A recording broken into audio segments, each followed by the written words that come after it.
Welcome to the Engaged Parish Podcast. Today, we're diving into the intersection of faith, creativity, and technology. Our guest is Will Hickl, a husband, father, worship leader, producer, and entrepreneur who's reshaping the landscape of Catholic music and media. Will is the founder of Novum Records and Novum Collective, helping Catholic artists across the globe create and share music that is both authentic and deeply rooted in the life of the church. And most recently, he launched Theo, a brand new app that's designed to give Catholic creators and listeners a place to connect, discover, and grow. When you download Theo, you'll find the Engaged Parish podcast, along with many of your favorite Catholic podcasters. In this conversation, we'll talk about Will's journey from a powerful moment in Eucharistic adoration that sparked the idea for Novum, to the challenges of building a faith-based record label, to his vision for Catholic media in the digital age. Will, welcome to the show. Thank you so much for having me. That's an awesome intro. Thank you. Yeah, Very concise. Yeah. it's great to have you. And we're so excited. I mean, I think we can make the announcement now. The Engaged Parish podcast is officially on Theo. So we're really excited about that. And I'm excited to dive into what that means for Catholic podcasters, because I really think your idea is brand new and revolutionary. But before we jump there, why don't you tell us a little bit about your experience with music, the early influences in your life that kind of shaped where you have come today? Yeah. Yeah. You teed it up nicely with the moment in adoration. So, um, I grew up in a household where music was on constantly. Just radio was playing. Um, and we took a lot of road trips when I was younger, and music was just constantly on the car. Driving from like Texas to Colorado is very long. And so I heard a lot of Phil Collins and Earth, Wind and Fire and Michael Jackson, a bunch of other things. And so, we were always surrounded by it. My dad loves going to concerts. My parents' house is filled with, posters of concert posters with the ticket stubs. And he's obsessed with music. He's not even a musician. He just loves it. And my mom loves to dance. And so it was just part of the fabric of growing up. And so, did violin in middle school, did choir in college, and then or in high school. And then it wasn't until college that I picked up an instrument, kind of taught myself. And then, started kind of writing. Once you kind of learn an instrument, I'm like, ooh, now I can like actually try to write something now that I know how to play things. And so, um, started writing, and all those songs were really terrible. They will never see the light of day. But you, as a creative, you kind of have to get through that. Just like playing a sport. Like if you play baseball, you're not going to hit home runs right away. You got to kind of hit junk shots before you get to the good technique. So, um, anyways, and so you fast forward. I graduate from college, and I hear in this moment of prayer that God's like, I want you to start a band. And then I kind of chuckled and said, well, you've heard the things that I've written, so I'm going to need your help if this is going to be a thing. And then that's when I took it to adoration. And I know that we're not supposed to test the Lord, but I said, hey, I'm going to be here for 1 hour, and this is it. Like if we're going to do this, you're going to have to help me. And 55 minutes in, I was like, all right, Jesus, like I got 5 minutes, pal. So if you don't show up and help me, I don't know what. And then I couldn't even finish that thought. And like immediately a song hits me. And, I would, at that moment, the best song I'd ever written, or like the idea, right, directly given to me by the Lord in adoration. And so run home. And I think he waited till the last 5 minutes so that I wouldn't forget it, so that I could leave in 5 minutes, go home and still remember it.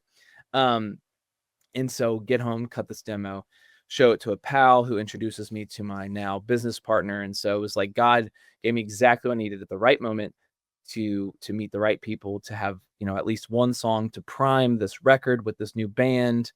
So I'm gathering folks, we're finding a studio. And so all these doors start opening, um and yeah, so we make this first record. And so I graduated with a business degree, and just really immersed myself in okay, what does it mean to set up?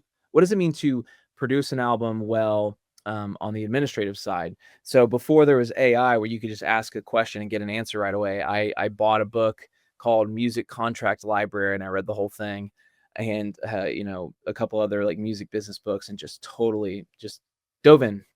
and so created everything we needed to get this record done well, and set up properly. And so essentially I created a record label and a publishing company without just thinking it in those terms. They're just like, "Oh, I just want to make sure that everything's buttoned up for this one project," right? It kind of, I guess, kind of overkill, but not really. And so once we finished that, a friend or one of the band members was like, "Hey, I have this friend who also wants to record. And since we kind of know what we're doing, maybe we can help her." And I was like, "Oh yeah, sure." So inadvertently, she becomes like our first signed artist. And then this happens numerous times where finally, like 5 years later of this just constantly happening of like, "Oh yeah, I guess we'll just tag this. And now we have a catalog and we'll blah, blah, blah." Finally, I was like, "Okay, we're just going to call this a record label and give it a name and get a website and like take in demos." And so anyways, it went from writing not even mediocre, like less than mediocre songs to getting to meet and work with some of the most incredible songwriters on planet Earth. So I know that yeah, I kind of went on a rant there from your question, but yeah. No, that was great. I'm curious. You said music was critical to your life growing up. Was the faith component there as well before this moment in adoration? Yeah, I mean, I was blessed to grow up in a cradle Catholic home. You know, it's not like our faith was a super dynamic pillar of our family life, but it wasn't absent. So like we went to mass every Sunday. You know, my parents were wise enough to not ever let us skip for any reason, right? We were always there. I have like memories as a child of my mom reading the Bible constantly. She had this really specific, like bright pink Bible cover, so it's hard to forget. Um, and, you know, my dad would always talk about how he used to altar serve and stuff, and so, it existed, and what was really unique about my upbringing was I had a lot of friends that, you know, we started in kindergarten or 1st or 2nd grade together, and as we got into our teens, it was one of those things like the silly Spider-Man meme pointing at each other, where when my mom's like, "Oh, let's go, you should go to youth group." I'm like, "Yeah, why not? You know, cool. You know, it seems fun." Get to youth group and I'm like, "Oh wait, you're here and you're here and you're here." And like we're all like, "Wait, you're Catholic? You're Catholic? You're," you know, and so and funny enough, we'd never really run into each other at mass necessarily. We all went to different times or whatnot. Um but yeah, so I had community from a very young age, which, you know, is very pivotal for people, to dive into their faith or to be connected to a parish or any community, is the community side. And so I was really unique that that the community I had was existent till or since elementary school essentially. And then we all just were Catholic, and that kind of supercharged our faith because like, wait, we can do this together. And you know, and even one of those guys, his name's Matt. Known him since 3rd grade, still to this day, one of my best friends, still to this day, you know, he's part of the label and doing stuff. He's our head of publishing. So, you know, it's been really cool to journey with him because he's the one who he's been composing since middle school. And so there's this, if any music nerds are listening to this, there's an old software called Noteworthy Composer, that he would use to make stuff. And he was really prolific with that as like a 12-year-old. And so that was kind of, I forget, I'm just now remembering this. I forget that was a good primer for what would come later in life with like the music and publishing. Cause we both like saw sheet music and created our own sheet music. That was again, kind of like subpar. Um, but still, you know, it was still awesome to have done that and to be able to explore with that. Um, so yeah. So you had that moment at Eucharistic adoration, which sounds like it was a turning point. With 5 minutes left, you finally had that song hit. But I'm sure it wasn't just, smooth sailing from that point on. Let's start here. What was your dream for Novum Records at that moment, or did you even have a vision? You just knew you had to do this. So that's the funny thing. I had a dream more for that specific band and like what we Oh, okay. could do as like a worship band. And you know, I love Hillsong, or at least their older stuff. And kind of that was kind of a big inspiration for things.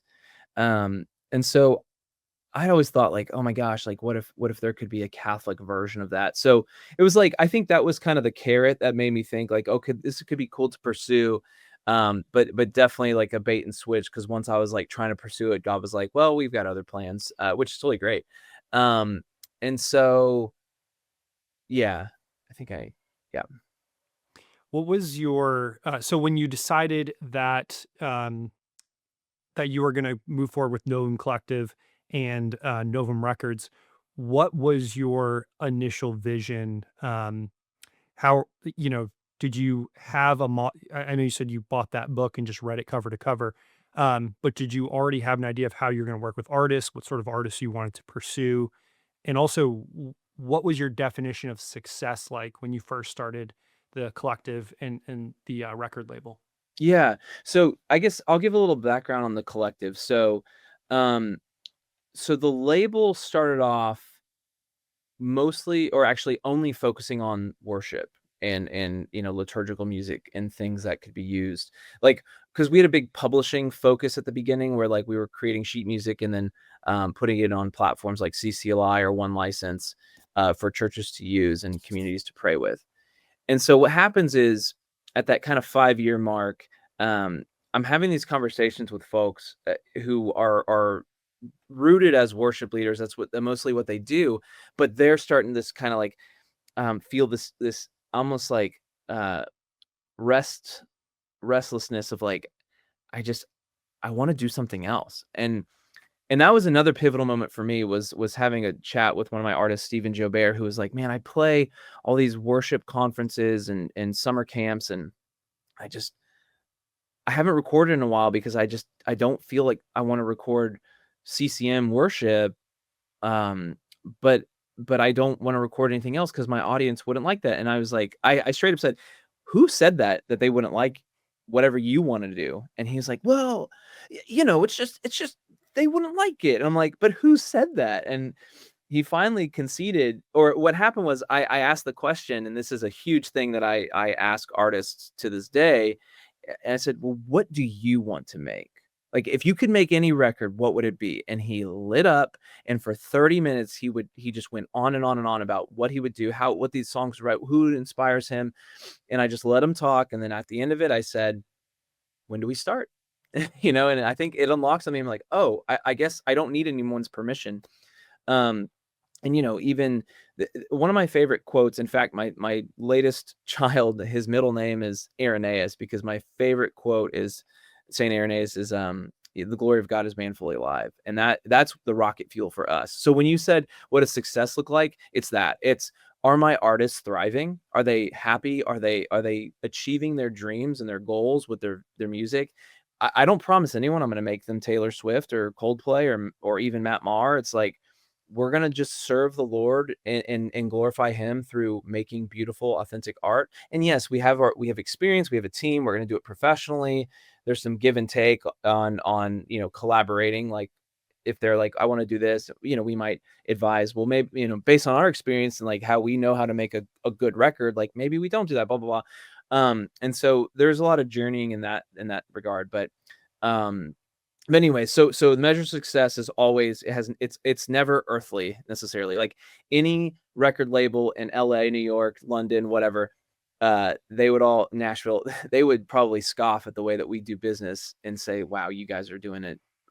This is not how you do it. And I would say, you're right, because there are no boardrooms. We're not trying to maximize profits. We don't even really have profits some years, like most years. And that's okay, because it's what we're called to. And honestly, the church deserves excellence, and artists deserve excellence as well, and to be served and to not be used for making the charts or getting awards or whatnot. So anyways, but Novum Collective, what happens is, once we kind of flip the switch on like, oh, Novum Records is a place for any music. Whereas, like I said, the first 5 years were worship. Now it's any Catholic making music, any genre, doesn't matter. We then created Novum Collective to serve as the worship kind of arm of the label. So now my artist Steven, who like makes swamp rock, we have a record planned next summer for him to be part of it. But like, he can jump onto a Novum Collective record, still do the CCM praise and worship thing, but kind of separate. Like, I'm going to keep my personal, brand and music one way, but I still want to contribute to like the corporal worship side of things. So that's what Novum Collective is, but it's kind of grown. That was the initial thought back in like 2018. But since it's grown, where now we have a leadership team, we're doing a lot more ministry, a lot more outreach, a lot more recording, and honing in on like what is Novum Collective, and starting to do these things called Novum Nights, just online community. We're 2026, we're gearing up to do more in-person formation. And so, these things always evolve, right? What started as, well, let's just make an excuse for people to still do praise and worship records with this collective. And that's all it was just a recording artist of like featuring, every song featured someone different. And now it's like, we have a team, we're gigging. We've done, just this year alone, we've done 3 live recordings. So a single that we did in English and Spanish in January, a live adoration album that we did in over the summer, and then just last August, so a month ago, we were in Providence, Rhode Island. We recorded a live bilingual album, and that comes out October 10th. So we're really active on that side, and just trying to bring that excellence to the live worship scene, right? Like, it kind of back to what I said of like, oh, like the Catholic Hillsong, whatever. That's kind of circled back of like, well, yeah, why can't Catholics generate content and prayerful music similar to Bethel, Maverick, Hillsong, etc.? And so we're really trying to pursue like, hey, the church has an option, or the Catholic Church can do this too, In fact, one of the things I'm really passionate about is, whenever you go to any contemporary mass, my question is, what percentage of those songs that people are singing are written by Protestants, and why is the percentage that heavy? It's some cases 100%, except for the mass parts and the responsorial psalm, right? So, which we've got those too through our initiative liturgy resources.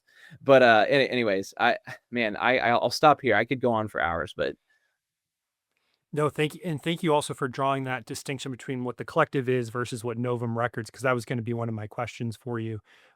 On the Novum Collective front, we have a lot of parishes that obviously listen to the Engaged Parish podcast, and they're probably wondering what what kind of music is in the Novum Collective. Is it, polyphony? Is it traditional hymns? Is it Latin? Is it Gregorian chant? Is it this, worship type focused music? What kind of music is in the Novum Collective? yeah, for now, it's gonna be more on the contemporary side. So if you're picking songs for mass and you're like, oh, let's pick Maverick, let's pick Matt Maher, let's pick Brandon Lake, this would be that replacement. We actually do have a chant album in the works. That's probably not for another 15 months or so. But we want, the Catholic Church is universal, right? So we do want Novum Collective to represent a diverse sound of what are people's, what are people drawn to musically, liturgically, etc. So right now, like I said, it's 90, well, more like 100% on the contemporary corporal worship side. But that adoration album, those songs are also, again, contemporary, but written in a very stripped environment, piano, guitar only, and written very intentionally for, venerating like Jesus present in the Eucharist. So there's no like context of like, it's all about me, or it's like whatever. It's like all glorifying him and keeping the focus on him, which also work well for, offertory or communion or whatever. But yeah. Yeah, it's beautiful. We'll circle back to this, but if someone wants to get an idea of what sort of music you make, is there a good place for them to go? Yeah, I mean, novumcollective.co has all of that music. Oh, look at that. That's cool. For anyone listening, they pop something on the screen, just the link. So, um, yeah, novumcollective.co has like our entire catalog of that music, all the YouTube links, and some sheet music. If you're watching on YouTube, you can see the screen now. So we were featured on Catholic TV recently. That was that. So you've got the live adoration album. So there's a YouTube link to the entire record there. I need to post a link to the sheet music. But anyways, yeah. So this website's gonna have everything that you would need. and we'll include some sheet music links there too. Yeah, absolutely. We'll make sure that Brandon gets those in the show notes so that folks can go and check that out. Um, so obviously, you mentioned this. Your focus, unlike other records, isn't necessarily on profits. It's more of a concern for prayer, collaboration, authenticity, music that truly worships our Lord. How do you balance excellence and things like really producing high quality productions? Because I have seen some of your videos and they are very well produced. Um, how do you balance that while still trying to avoid sort of the commercial pressures that come into play? I think honestly, it's the source of what we do is not driven by a pool of investors. It's not driven by the market. It's we resolve from the beginning that the way that everything is structured, um, what that focus is, right? So like as a Catholic business, our focus is to serve the Lord. And so I don't know, it's tricky, right? Because if, like when we talk about Theo, like that is like make or break, like not that it's focused on profits, but like there are investors and there are things that we need to like really, really, really be vigilant about and pursue with excellence. But with the label, we've just always kind of set it up to be this safe space of money will never ever ever be an issue between what we fund or like how much we make or how much we lose. And so I just think allowing for that freedom is really what trickles down, right? Because if it had any pressure to make money or to be about money or commercial success, first of all, artists would sniff it immediately. They would know like this isn't a safe space for me. Not, safe space as in like for me to just take my time or be creative, right? You know, so yeah, I just think that initial for anyone building a business, like you just have to have that resolve from the beginning of like, the focus, this is what the focus is going to be, and we're never going to compromise that. And it's just like, if anyone listening has ever been employed by a company that like maybe was public but then went private, like the culture shifts and then, oh my gosh, are we going to get laid off? Which tends to happen if they're trying to slash costs, you know what I'm saying? So yeah, I guess I know I'm kind of focusing on the money side with the answer here, but we can't serve two masters, right? And so I think like just removing the pressure of any sort of any barrier of any kind. And I know we've focused a lot about on money right here, but it's also we've also resolved as a label to make sure that the creative control, the final veto power always lies with the artist. Because again, if an artist is trying to like be, art is such a vulnerable thing, right? Mm. And so if someone's cracking open their rib cage to show us their heart, and what we say, this looks great, let's study it. How much money is this going to make? Oh, actually, this isn't good enough. We're going to make it better. Like that just completely you've negated everything and you've forsaken everything that art is when you try to put a microscope on it, when you try to make it what you think it should be in the sense of like, label to artists. And you can go research or maybe people know of stories just of different artists, or even like Taylor Swift, like she wants to buy her catalog back and she made her own versions because the label blah blah blah. So like artists and labels have been at odds for decades, and we're all aware of at least some sort of story. And so, from the start, the reason I wanted to read all these books was to understand what's the landscape and then how do we do it better. And part of doing it better means actually removing like that need and desire and pursuit of, let's make sure we get these awards and let's make sure we get this amount of profit margin and blah, blah, blah, blah. It's like, you have to throw all of that out in the creative space. But ironically, like, it's tough because then there are things like Triumph of the Heart, right? These guys are trying to raise hundreds of thousands, millions of dollars to get it distributed, to get it done. And praise God they did. Oh my gosh. Quick plug. That movie's incredible. But so like, I guess we're just really blessed that it worked out, and nothing I could have predicted 12 years ago when I started it. Right. But I just think every decision we've made along the way has been a discernment of, well, what is going to be the best for the artists? And just again, that was the North Star, was we want to serve artists the best. We want to serve the church. And I think that, and naturally you bring in the right kind of people. So, thank you for your compliment about our production value, but we didn't start making video content for like Novum Collective's worship video content. I mean, the first one we did was live in Louisville. We recorded it in 2023 and released it in 2024. But I started everything in 2013. So it was 10 years later that my dream of like the Hillsong, the videos, the live worship, that took me 10 years to get to that point where I was like, I knew the right people to get it done.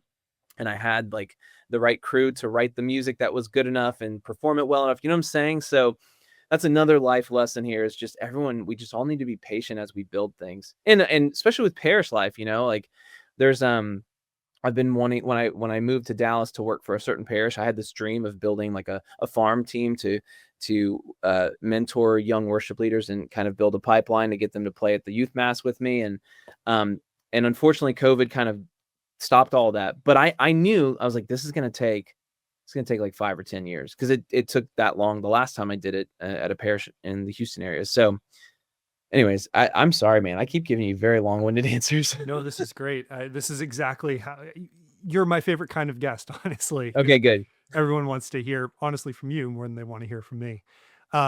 So it's great. I think it's wonderful that you have created a record that doesn't, obviously making money is important. It keeps the lights on, it keeps things moving, but that's not the main mission of what you're trying to do. And you focus and actually care about the artists. Let me flip that question a little bit. Do you have certain criteria when you decide to take on a specific artist or project for the record or even the collective?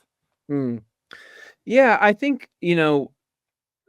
having done this for a long time, you go through the heartache and the heartbreak of dealing with certain people, because obviously, arts and creativity can bring a lot of ego. And so I would say, like, being able to read that and kind of parse that out from the beginning has been huge for us, because whenever we have our annual, or we're starting to do it twice a year, songwriters retreats, it's incredible. And I would say, going back to the what's the measure of success, when we have our annual retreats, I mean, they've grown to about 25, 30 artists getting together at a time. And that is just, that's a slice of heaven. And that to me is like, we've built a really awesome community. Everyone loves each other, keeps in touch. There's no competition. There's no spirit of anything. There's no ego in the room.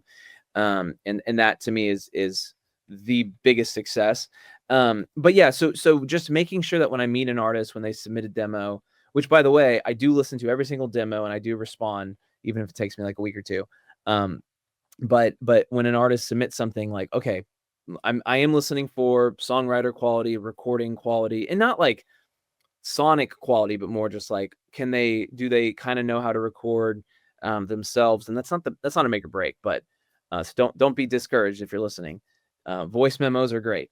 But kind of, measuring like, okay, where are they at skill wise here. And then I always hop on the phone with them to talk to them about, what are your goals? And if their goal is to like use us as a stepping stone to get to the next thing, I say, well, I'll refer you to some other studios that you can just hire to help you get there. Right. But whenever I get answers like, I want to use my gifts for the Lord, I want to serve, I want to, etc. Those are the people, the artists that I'm drawn to, and there's plenty, which is beautiful. So yeah, really let me shorten the answer by saying it's usually the disposition of their heart is ultimately like what I'm attracted to, what the label's attracted to. And so, and that's usually a good starting point. Oh, as well as like talent, right? They have to have some level of talent, but that goes without saying. Of course. I do want to make sure that we get to the FIO app, because this is a very exciting new app that you guys have released. Before we get there, any final thoughts that you want to leave with our audience about Novum Records or Novum Collective? And then we'll come back at the end, of course, to make sure we give those websites again. Yeah. With a label, if you're a Catholic making music, doesn't matter the genre, novumrecords.com/demo, and Novum is spelled Novum.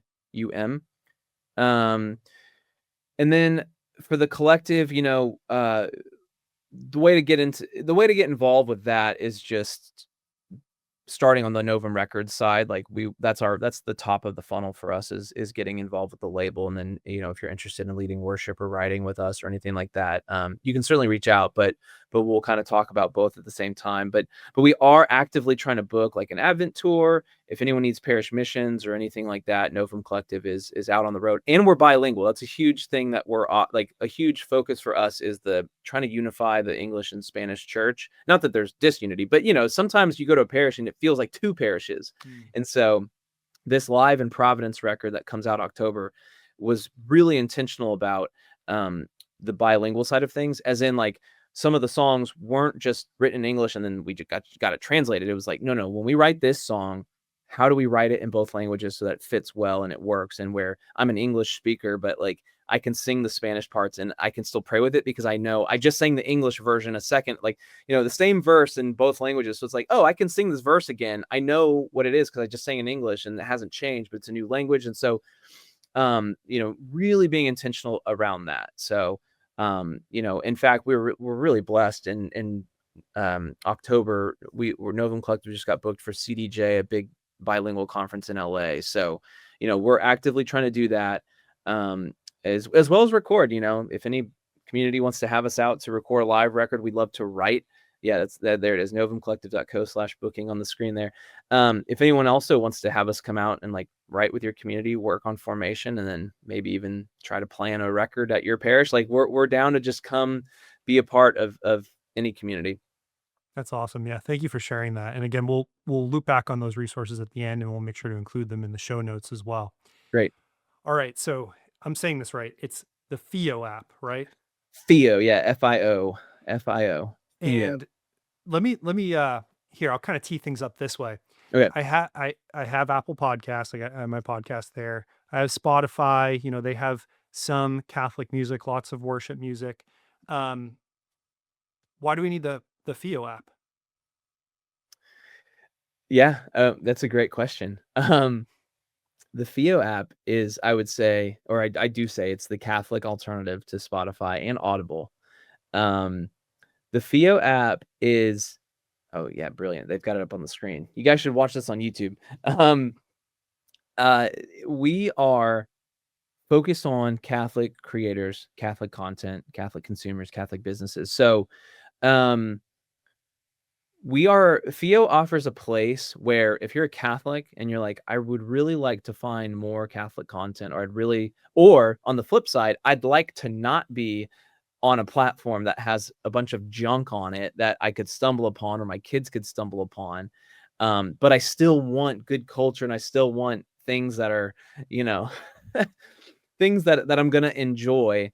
Like, when I'm done listening to Bible in a year, I still want to go find some rap or some pop or alt rock, etc. But also, if you're someone who wants to support Catholics and good art, and FIO is the place. And breaking that down, FIO, when you get on, we have over, and this will come up on the screen soon, we have over 50 podcast categories. So like when you're on Spotify or Apple Podcasts, you can go to a category search and find like, business or society and culture. But on FIO, when you go to category browse, we all know who Christopher West is, but maybe there's other people that do Theology of the Body podcast. So go to that category, click on it, and you'll find like 5 or 6 others that you might, get a new fresh perspective on TOB. There are business and finance podcasts. There's homily podcasts, mental health, marriage, family. So you can go through these and think and say, or you can go through them, find it, and know, oh, okay, the person that I'm listening to is informed by their Catholic faith, even if they don't mention it. So it is a place where, for podcasting, we have over 800 shows. Did anyone listening, did you even know there were over 800 shows in the Catholic Church made by Catholics? And so there's that discoverability aspect. And then same for music. Oh my gosh, there are so many great Catholic musicians that you've probably never heard of. So same thing, go to the music browse, pick on a genre, anything from Afro beat to chant to pop to folk. We have over 100 artists, and I have a whole list of songs I'm still importing every week, because praise God, we have a lot of people submitting. But so for the Catholic consumer, there is better choice and a platform that works great. Everything you'd expect. You can download stuff. You can, make a playlist. You can find a playlist. We have, on the screen earlier, you saw curated playlists. So like if you want a themed playlist for the Jubilee Year of Hope, if you want a cool folk and acoustic playlist, click on the playlist, hit shuffle, and enjoy really highly produced, beautiful, creative music. But every single person coming through the speaker, loves their faith, loves the Eucharist. You don't have to worry about anything lyrically being scandalous. You don't have to worry about anything like that. And I will say for parents, we just released a toggle to hide explicit content, and explicit being like, mature, right? So you don't want your kids, maybe you don't want your kids listening to, we have a podcast about safe environment, right? And that's marked as explicit because they tell some, tragic stories and things that you don't want a 12-year-old to hear. So there are some parental controls there, but there's also plenty of stuff for kids. You go to the podcast category, click on children, and there's cool stuff there. And we have more features coming. We're just at the beginning. There are so many things liturgically we want to add to the app too. So that's a great answer to your question that doesn't exist yet, but please follow along. Download it now and just be along for the journey. We do want the app to be liturgical. So when you open it up, right now it's green because it's ordinary time. Whenever we have like October 1st, St. Therese, like it's not going to happen this year, but hopefully soon, where we have some sort of AI or ML on the background that says, oh, it's this feast day. Let's surface on the home screen like podcast episodes featuring, about St. Therese, or like a playlist that's like all podcast episodes about her life, or, eventually when we have audiobooks, like surfacing, oh my gosh, I'm butchering it. Story of a Soul. Yeah, okay. That's what I was gonna say, but I was like, I don't know if that's wrong. But like, we don't have that audiobook yet. But once we do, like Story of a Soul, boom, check out St. Therese. Things like that like are gonna give you that liturgical living with a streaming app that you will never find on Spotify and Apple. And so the other appeal that I'll make is when users listen to a podcast on Fio, this is something that doesn't exist on any platform. We are actually the first and only to pay a podcast streaming royalty. So if you listen to a lot of Catholic podcasts, then please download Fio, listen to it on there, because those creators, for every 30 minutes you listen to their show, they get a streaming royalty. And so, oh yeah, here we go. We got the little animation here. So on the screen, they're showing our little, like, looks like a slot machine. It's just kind of like the numbers are rolling and ticking up. But, that's for musicians. So yeah, we're highlighting there that musicians make a penny per stream, which again is the highest in the industry. So I'm making the same appeal. If you like music, you want to discover something, or if you know Catholic musicians that are on Spotify, it's likely they're on Fio, or you should tell them to put their stuff on Fio. We're paying a penny per stream for music, no minimums. Spotify has a minimum of 1,000 streams if you want to get paid at all. We have no minimums, and we're paying 4 times what they pay to begin with. For podcasts, no platforms pay a streaming royalty. That's why everyone's sponsored by Athletic Greens or ZipRecruiter or Sock Religious. Great products for sock. But for us, it's like, spend time on the app, spend time with those creators, putting in that effort to do what they love, which is making, audio content. And we're here to reward them. We're here to say, we believe in you and we support you. So, and right now, like if you're a podcaster, we don't have our like Fio for Creators website yet, where you can go in and see your analytics and everything. But again, our whole platform has creators in mind. So when we start building those tools for creators like y'all, we're going to come to you and say, hey, here's the dashboard. What else would you like to see? That's Spotify for creators, or whoever y'all use to distribute your podcast. Like, what analytics do they deliver that you wish they had? And we're going to do that, because our whole focus is on the creators. And going back to like the money side, yes, we have investors, and we're trying to like grow this as a successful tech platform for the church and for creators. But we're also aiming to run our margins thin enough that we can continue to pour out most of our revenues back into royalties. Like right now, it's a penny per stream. If the math works out, no promises, I'd like it to be 2, 3, 5 cents a stream, which is just continually multiples of what the other platforms would pay out. And so, and I mentioned audiobooks. We've already signed with Scepter Publishers, who is, Father Jacques Philippe and Jose Maria Escrivá, and the Theology of the Body Institute is giving us 4 books that they have the rights to for audio right now. So we've got 2 big publishers. I've got a few more in play as of this recording, that we're going to have access to Catholic audiobooks. And for the premium subscription, it's not going to be like, I say it's an alternative to Audible, but it's actually not, because we're not doing a credit system. It's like, if you're paying monthly, you can go listen to any book. And if you're a Catholic author or publisher listening to this, like, reach out and submit your stuff. Even if you're an independent author, like, we want and the book doesn't have to be faith or formation. Like, if you're a Catholic entrepreneur and you wrote a business book, or you're a Catholic foodie and you wrote a cookbook, well, I guess a cookbook may not work audio wise, but like, if whatever the topic would be, as long as you care about your faith and you believe in the Eucharist as the true presence and, body, blood, and soul divinity of Christ, we want it. And we are also paying double what the royalties of Audible are. So again, our whole focus is giving back to the church. And the thing that I say all the time with the label, with the collective, with the app, I guess another North Star, if you will, is that the way that I see it, the Catholic Church has such immense treasure. So maybe that's the answer. Why should you download Theo? Because the treasure in the church is all there, and it's on the other platforms, but there's weeds among the wheat, and like, just get the wheat only. That'll be our ad campaign. Find the wheat, only wheat. Download Theo. I think we just put all the branding and marketing together right there. Well, thank you. That was a great overview, and there's so many threads to pull on. I want to ask you, because you mentioned before, one of the things you've learned in business is the importance of patience. Yeah. What was the spark? Obviously, I can see how this flows from Novum, but what was the spark that really you decide Theo needs to be created? That's a great question. There's like a few sparks that kind of happen within a week, coincidentally. One is, I was reflecting on randomly about just Hallow, and like, man, these guys have really paved the way, and they've really shown that the church is hungry for Catholic specific tech and Catholic alternatives, right? They would say they're the Catholic alternative to the Calm app.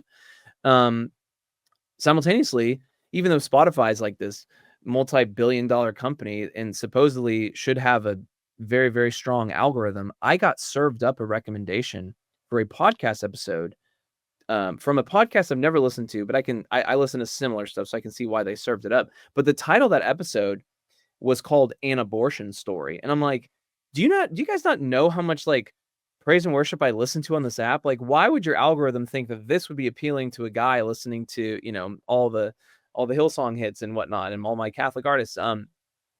And so I was like, I cannot believe that I got served. Like, it took up a big chunk of my home screen on Spotify. Like, you might like this. And I'm like, you clearly don't know me well enough. So no. So it's like, getting served the weeds, as well as like thinking about like, oh, there's other tech stuff. And I just finished reading a book called, I honestly forgot what the book was called, but it was about just subscription businesses and like, how do you do recurring revenue well? And what's funny is that book was written like 15 years ago, like at the dawn of like, whoa, what could a subscription company look like? And so I'm like, well, reading the book, I'm like, we all know this. Everyone has a subscription to everything. So like, this business model does not need to be explained to me. I understand its importance. And so I was like, I walked away from the book. I'm like, well, that was pointless. And I was reading it because I was like, I wonder if there's a way to make the label a recurring revenue type of business. But I was like, well, I don't want to start a Patreon. That's a full-time job. And who's going to like subscribe to a label? That's not a thing. No, that's never been a thing.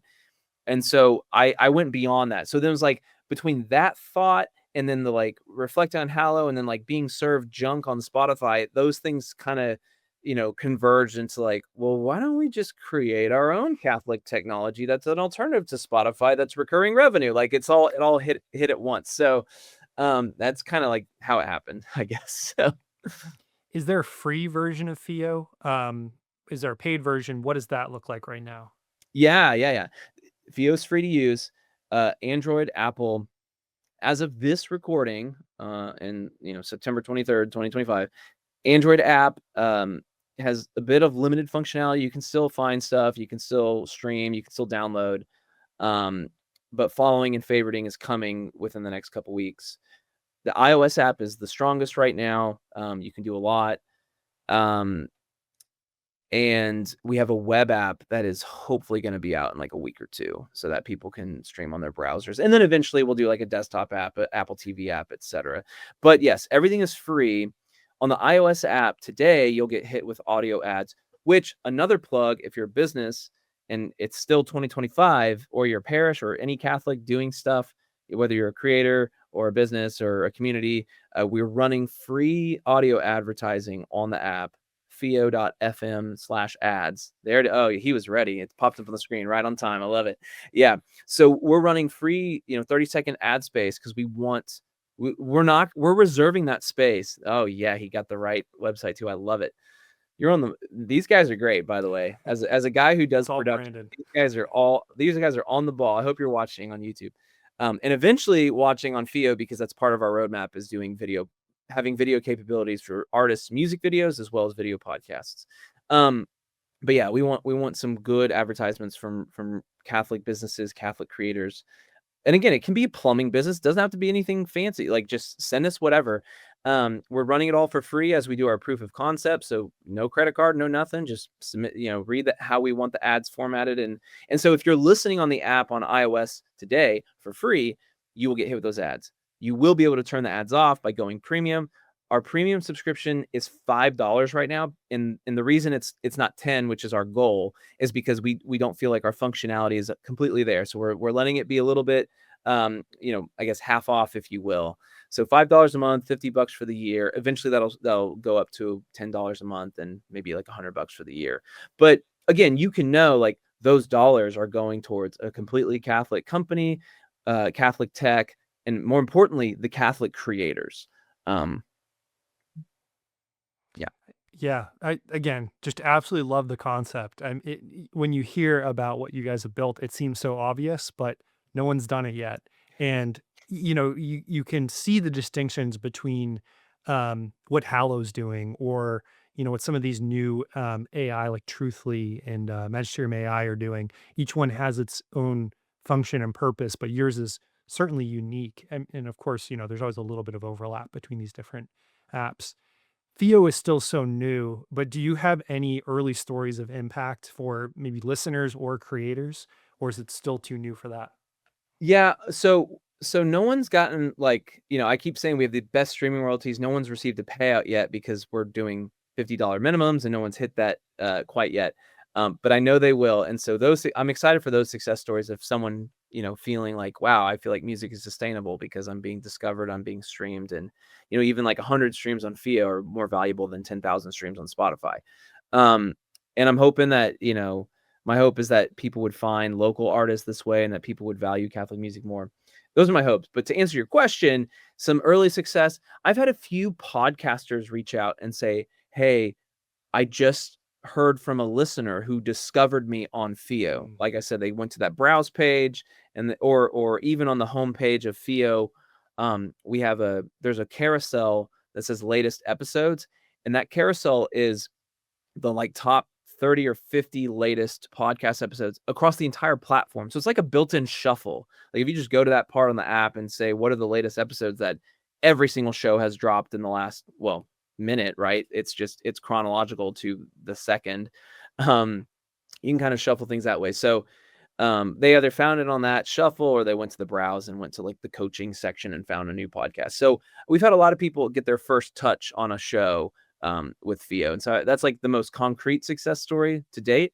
But again, I have a lot of hopes that like there'll be a lot more things that just again help these creators thrive, connect with more people, and more people. I'm excited for consumers to find things and hopefully be transformed by that. Like, wow, I never knew about this podcast, but I found it here. And even the Ask Christopher West podcast, Christopher's team was really excited that you can go to the podcast, and every podcast, you can go on our app and you can click there's a magnifying glass at the top right of every show, and you can just start typing in that search bar and finding what episode you're looking for. So for especially a show like Ask Christopher West, they're like, wow, this is great. Like, someone can go into his show, type in a keyword like contraception, and then it pulls up the 5 episodes that talk about it.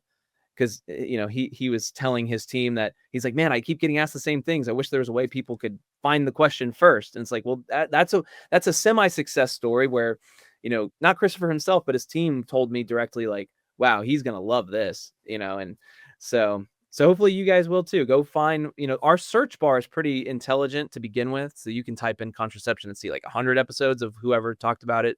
But you can, if you're looking for something from a specific creator, you can go to their show and then dig deeper and hopefully discover what you're looking for.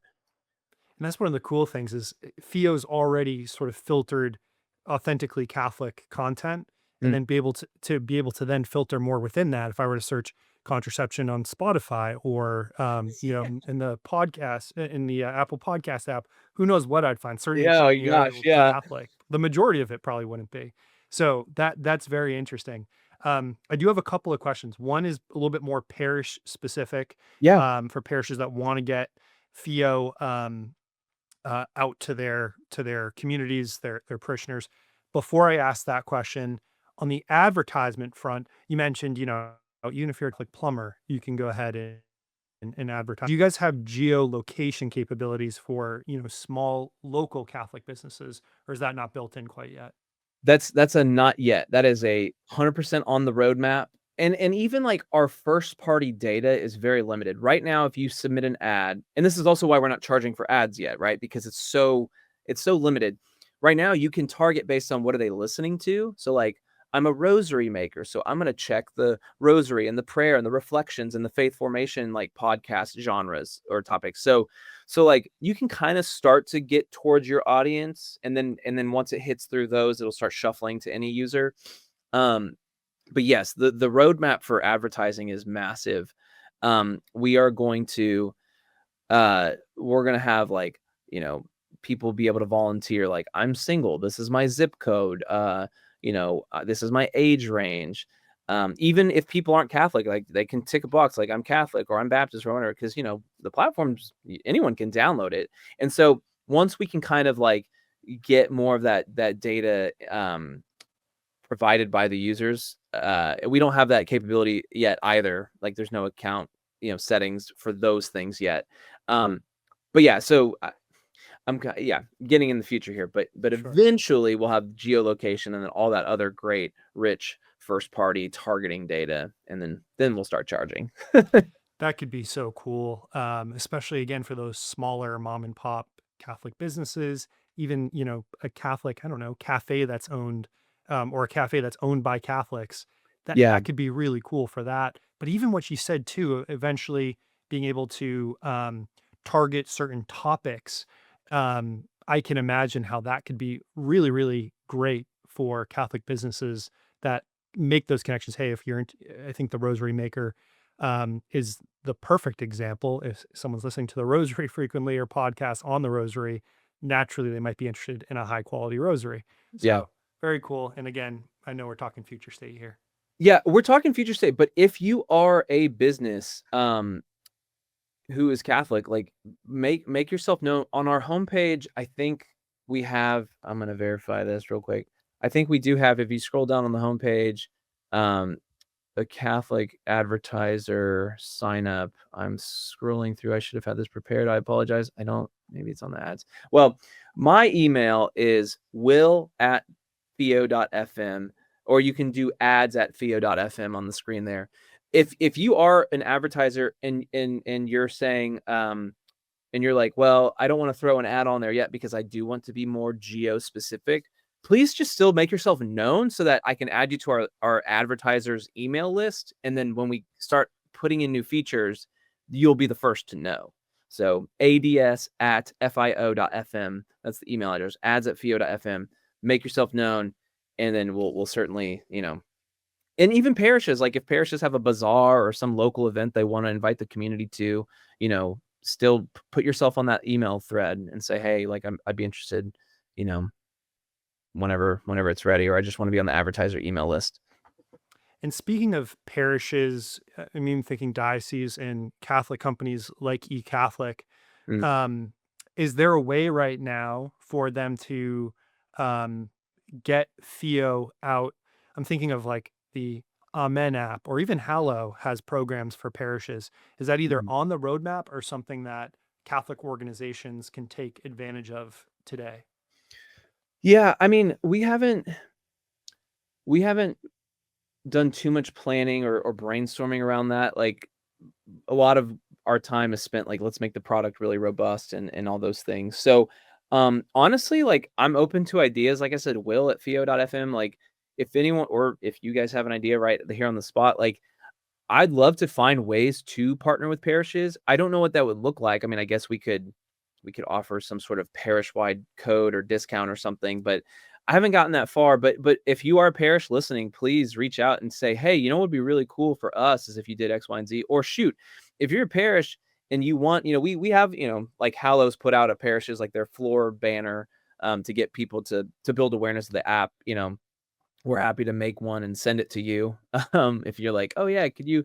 And especially if you have a community where you're like, "Well, at my parish, we've got Bob and Susie's podcast and like my friend Jerry's podcast." And like, if there's like local podcasts or musicians that you would like for us to make a cool, like, custom floor banner highlighting who your local creators are, whether they're podcasters, musicians, or authors eventually with audiobooks, like, I'm happy to make you a beautiful floor stand with your parish name, with your local creators, with QR codes to their content and app downloads. Like, reach out. I'd be happy to do that. Just to help you highlight who's there at the parish, what they're making, what you're excited about. So maybe that's like a first start. And then in terms of like, you know, mass generate, like, um, you know, mass accounts, not going to mass, but not a large number of accounts. Um, yeah, we can certainly talk about that too. I'm not opposed to any of that. It's not something that's I'm an expertise in when it comes to like, ooh, how should we bundle? How should we sell this thing? I'm more of a tech creator guy, creative. But very, very open. And I mean, I'd love to just connect in general. I mean, parishes, reach out because I've got a lot of musicians that could come provide worship or entertainment for any event. I've got an app that can hopefully serve your community. So, we're talk to me. Love it. Love it. And again, Will at Theo.fm. And the Mhm. ads front, if any Catholic businesses are listening, ads, ADS at Theo.fm. Yeah. As we wrap up, a couple last questions for you. Yeah. Um, where you sit right now, what kind of change do you hope to see in Catholic music and media over the next few years? I mean, things are just moving so rapidly on the tech front right now.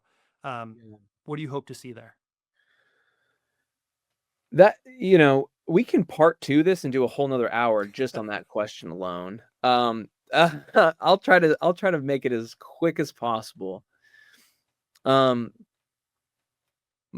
my hope 5, 10, 50 years from now, um, the shortest answer I could possibly try to give is that I just think seeing the culture turned on its head. I think one of the most beautiful things about the tragedy of Charlie Kirk's assassination is you see a lot of people being unashamed of sharing their faith, unashamed of saying, "I'm going to stand up for truth and I'm going to do it respectfully." Um, you see beautiful things like the Chosen series coming out and like really elevating Christian content. Triumph of the Heart, one of the best films, I mean, in my opinion, ever. It's so good. And it's, fully Catholic and it's well done. Um, and there's also Angel Studios. They're trying to elevate stuff. I just saw the announcement for the Tiny Saints show that looks really cool and entertaining.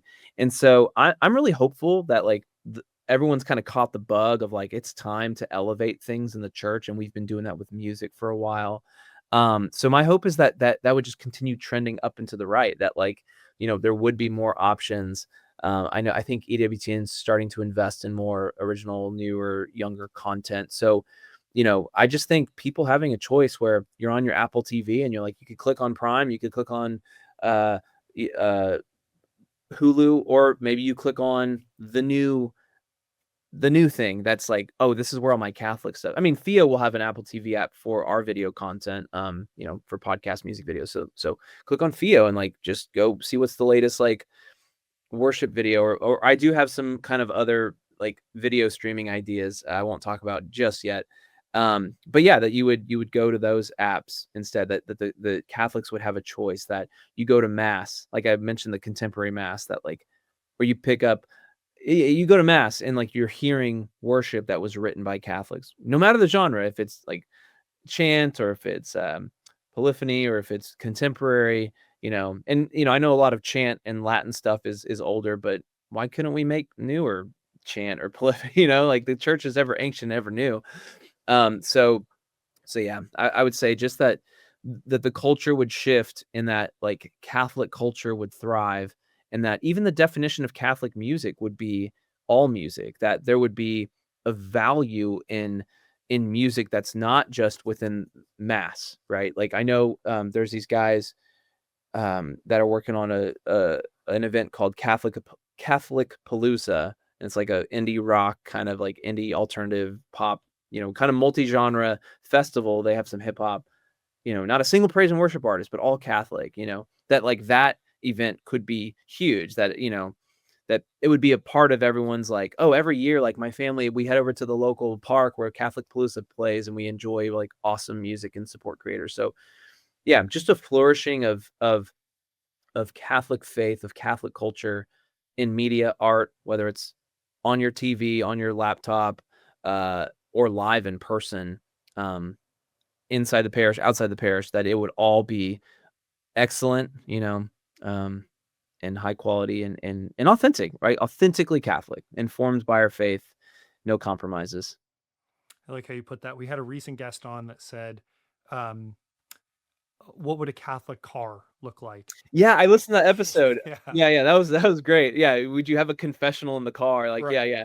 That was a good episode. I Right. want to It's connect like, with that no, it guy. would be functional. It would, hopefully be low maintenance. It would be safe. And yeah, a Catholic car doesn't have to necessarily, have all those baptismal font things. Any Catholic out there can, can go out and create excellent things. And that's what we're called to with our faith, is to be excellent, all for the glory of God. Um, and before we wrap up, you're a very busy man. What do you do personally to stay grounded, to stay inspired, and honestly, to avoid burnout as you run these different organizations and wear many hats? Yeah. Many lessons there. A whole nother podcast episode too. Um, Staying I'm not gonna lie on air and say I have the greatest prayer life, but making time for that has definitely been the difference maker when I do. And I'm such a Martha, and I'm like, oh no, I have to get these things done. And every single time I've taken time to sit at the feet of Jesus, that time is multiplied. I've been more productive. And so that paradox, that beautiful, beautiful paradox of giving more time to him will actually help you in the long run, is something I've definitely learned and trying to improve at. I have an extraordinarily supportive wife, and that's huge too. And that's not without, you can't not shout out my wonderful spouse, who is supremely supportive of all these initiatives that we're doing and gives me that time and space when I need it. But also just, yeah, remembering what's important. I was telling, actually, the guy I mentioned earlier in the episode, Matt, who's I've known since third grade. I was on the phone with him yesterday, and he was kind of asking the same, like, dude, how do you continue to do all this stuff? And I was like, honestly, lately I haven't been as like productive because, my kids are getting older. I've got 3 now, and my to-do list piles up in a good way because I'm not tackling it, because I'm making that time for the kids. And when I die, God's not going to be like, hey, how many like things off your to-do list did you check off? So just that realization too, that like life is short and I can't be buried in it. And also I found a good team to delegate things to. Like I said, Novum Collective has grown because I've delegated to a team to grow it. Like if I tried to do it all myself, it would be mediocre. It wouldn't go anywhere because I'm stretched. And even with Theo, my co-founder Peter is a brilliant designer. Everything visually you see is all him. Content wise, it hasn't been hard for me to find that because I'm through the label for the last decade. I've connected with so many content creators and musicians and artists. So it was like just a simple like texting people like, hey, you want to put your stuff on here? So, that wasn't too hard. But yeah, to avoid burnout, I mean, I make time for exercise. I make time for rest. I'm also just that kind of person who I actually could work 40 hours a day if it existed. Like I get so excited about what I'm building that I don't know. I haven't really ever faced burnout because I just get so amped with like the possibility of like, oh, but if we do this, if we add this feature, we do this. Oh, I should do that. And so maybe I'm unique in that. I don't know, but I think avoiding the burnout is simply because I love doing it. I've been burnt out with other things, and I can tell you, did not love those. So yeah, it's kind of all over the place, but yeah. No, it was a good answer. I can even sense the passion you have for it, and that can definitely keep one continuing to move. I also love how you led with spending time with our Lord. I don't think it's a surprise that that initial spark happened at adoration for you. And Yeah. a wise priest told me once, recently actually, God is never outdone in generosity when we give Him the time. As we wrap up, any final thoughts to leave with our audience, and then also run down real quick once again all the different ways folks can engage with Novum Records, Novum Collective, and FIO. Yeah. Okay. I'll try to make this quick. So I think for anyone listening who is a creator, who's a builder, I would say avoid comparison. I personally have like just given up on Instagram because there's just too much of the everything's great for everyone that I'm not knocking Instagram or people who use it or make a business out of it. But for me, in my heart, I had to like remove that and say, you know what, I need to, I'm not creating because I keep comparing, right? I just need to get my mind free of comparison. Um, so comparison and competition, I would say, I mean, the vineyard is so huge. So do not fall into the trap of comparison because, I tell people all the time, like if I make a playlist and I find a new, or better yet, if you make a playlist and you find a new song for that playlist, you don't say to yourself, well, I've already got 5. I don't want 6. You say, oh, great, I've got 6. Oh, great, I've got 10. Oh, great, I've got 30. Like the more it makes that playlist richer, that like you can hit shuffle and there's 100 songs versus 2. Like that wouldn't be a great playlist, 2 songs, And so look at the vineyard that way with whatever you're doing, whatever you're building. I know I'm talking music, but there's room for everybody.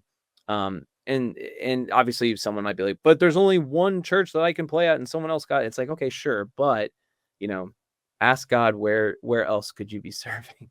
And another thing, I give a talk called, The Church Needs Your Dreams. And, just to leave y'all with, in, Matthew 5:15, nor do they light a lamp and then put it under a bushel basket. It's set on a lampstand where it gives light to all in the house. Same thing. Like God has given us gifts. Oh, and I also tie that in with the talent, the parable of the talents in Matthew 25. The guy who buried his talent was the guy with 1. So I always like to tease it out with whoever I'm speaking to, is like, do we think that he buried it because he saw the guy with 5 and thought, well, he's got 5, I got 1. What's the point? I'll just whatever.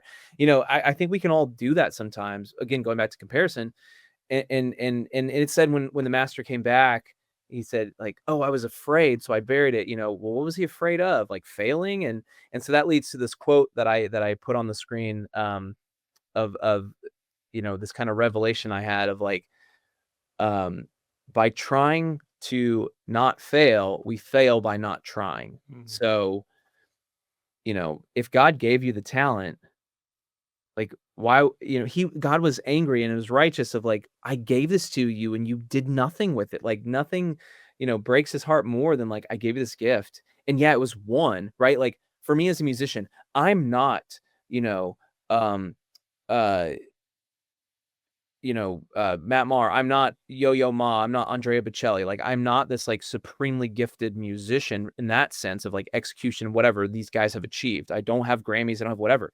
So like, okay, maybe those guys have 5 talents and I have 1, but like, it doesn't matter because like the one I have is still a gift and it still gives glory to God and it still blesses the church and makes me feel fully alive, right? And so for anyone doing anything creative, not creative, I want to start a ministry, I want to start a podcast, I want to start a blog, I want to start a record, I want to like do X, Y, and Z. I mean, please, if you hear anything from this podcast, just do it. Just start somewhere and let it fail. Like I said, my first songs I ever wrote, none of you will ever hear. You couldn't pay me enough. They're not good, but that's okay. You have to get through that to figure out and get your footing. I started a label that, was only praise and worship and is now is multi-genre. Like, I didn't know that, right? So like if you're someone who wants to do something, you have to start somewhere and don't be perfectionistic, and allow yourself to fail, because by failing you learn, and the worst that happens is you just, well, there's no really worse thing. So anyways, I know I'm going on a tear there, and that could be another whole episode, but I just I care. I wanted to end with that to let you guys know the guy building the podcast music app for creators genuinely cares about creators and wants them to genuinely thrive and do well. And I'm putting all that thought and time and energy and spirit that you're hearing right now into the technology. And I'm hoping that as time goes on, that will be received by the church, by its creators, by its people that are consuming it, because that is what's going to set the world on fire, right? So there we go. Love it. I think that's a good place to end. Once again, we'll put all the various links in the show notes, but if folks are listening and they're interested in anything we talked about, a good place to start is search Novum Collective, search Novum Records, Yeah. and go to the App Store on Android and Apple devices and look up the FIO app, FIO. Any other links or resources you'd put out there as we end? Yeah, I mean, for the Engaged Parish, I probably should have led with this, is we have another website called liturgyresources.com. So we do have our own responsorial psalms and mass settings. We're working on antiphons as well. So yeah, liturgyresources.com. You can sign up for free responsorial psalms. And we do that. The format there is like a metered refrain and chanted verses. You can get those for free on our website. We have a liturgy planning guide. So if you scroll down, you'll see the graphic, or that's our podcast. So we do have a podcast. If anyone wants to be, we should have you guys on that. So we have a liturgy planning guide for every Sunday. Every single song here is from our catalog, written by Catholics, with song select and one license links. So yeah, plenty of liturgical resources as well. But if you're a musician or musician, yes, please go to novumrecords.com/demo, submit a demo. But you can reach out directly to me. I'll answer. I'll talk to you. I'm here for you, creators. I'm here for you. So yeah. Thank you, Will, so much for your time today. Thank you for pursuing all these different avenues for creators, musicians. Very, very much needed in the church today. And we'll continue to pray for your success. Thank you so much for being here today. Yeah. Thanks for having me.